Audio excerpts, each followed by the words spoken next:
For those of you that don't already know by this point, I am a big fan of A24. A grand majority of their movies I absolutely love. But every now and then they make that movie, or they distribute a movie that doesn't live up to that standard. And I hate to say it, but this was one of them. This is one of the most disappointing movies of the year, and it's a movie that should have been far better than it actually was. Now, granted, it does have a lot of competition because there are a lot of sports movies nowadays. Like, a lot, more than you can shake a stick at. But at the same time, it's like, with the caliber of cast you brought in, with the story that you are being given to adapt, and one actor in particular willing to be so transformative and literally blend into his role, how does this not end up great? It's such a huge shame, man. I had such high hopes for this movie, and I am realizing that that was a big mistake.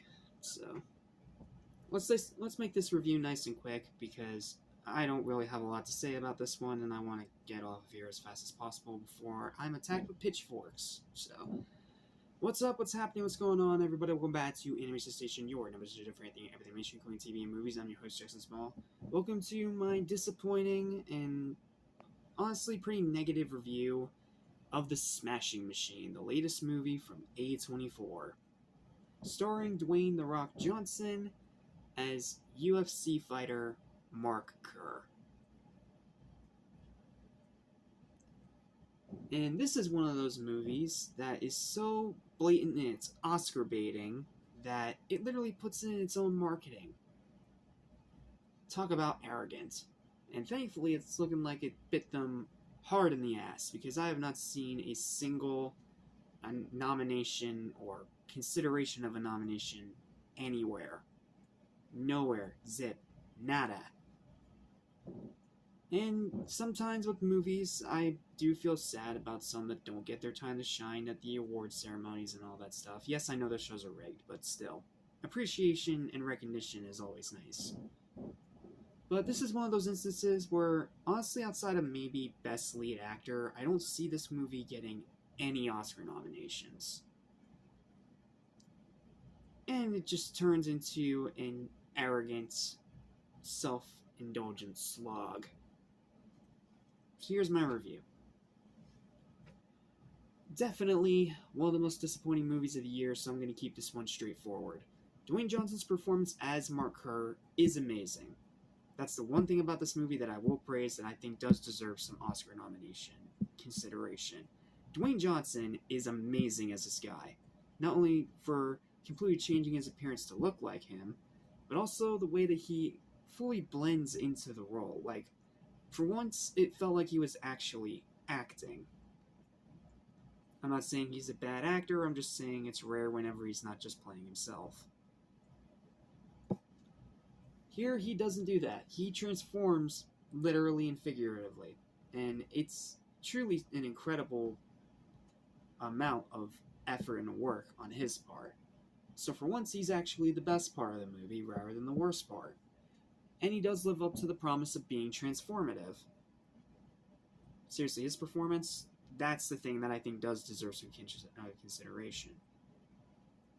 Cinematography is really nice, and it captures that 90s to 2000s time period really well.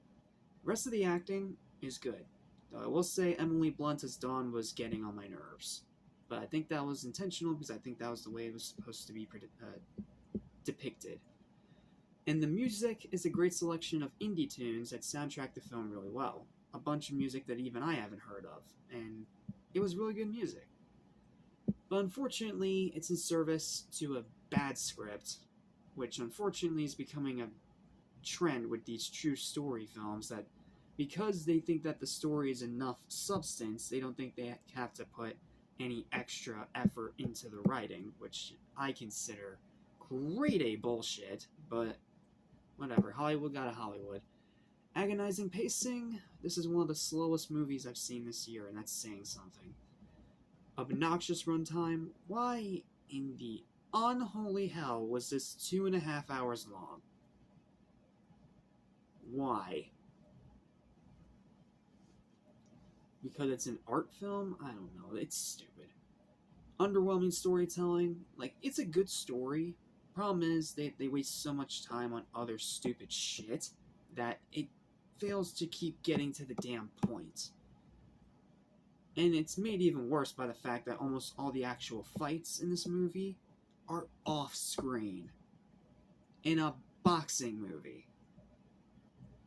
That is the most damning thing about it. If you want to do a boxing movie, you have your fights on screen, damn it. You don't just cut away to the end. You show that shit. You cutting it away is just being lazy. Like, come on, man. People watch boxing movies to watch boxing. Not just for the people. Just saying, it's common sense, dude. And non-existent rewatchability, I never want to watch this again because I literally could barely even get through one watch because it was so damn long and slow and boring. It's a huge shame because both Johnson and A24 can put out good films. They've both proven that. But sadly, them together just flat out doesn't work. It results in an underwhelming outcome that's one of the worst examples of Oscar baiting that I've seen in a while. Again, outside Johnson's performance, this thing does not deserve any nomination consideration. Because the rest of it, even the good stuff, is just good. It's nothing that remarkable. Just watch Warrior, Million Dollar Baby, Southpaw, Rocky, Creed. Literally any other boxing movie in the world is better than this. Because all this one wants to do is knock itself out. Yes, that's a boxing pun, and you're welcome.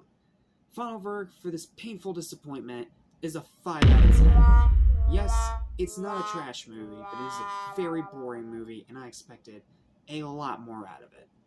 So even if the score means that it's just average, it will probably be pretty damn high on the disappointments list. So, that's all I've got for this one. Sorry it's so sad and dreary, but it was such a hard film to get through, man. I'm sorry. However, next time we got a treat. A movie that I wanted to see in theaters when it came out in October, but couldn't because of, IRL shit. So, thank you guys so much for watching this review. Feel free to leave your thoughts and opinions in the comments down below, and of course, feel free to like, share, and subscribe if you want to see more content like this almost every single day, and hit the hype button if you so desire to get this higher up in the algorithm, etc., etc., etc., normal content creator, speaking hole nonsense. Anyway, thanks for watching. I'll see you next time for Guillermo del Toro. Noisy trucks in the middle of the night. See you next time for Guillermo del Toro's Frankenstein.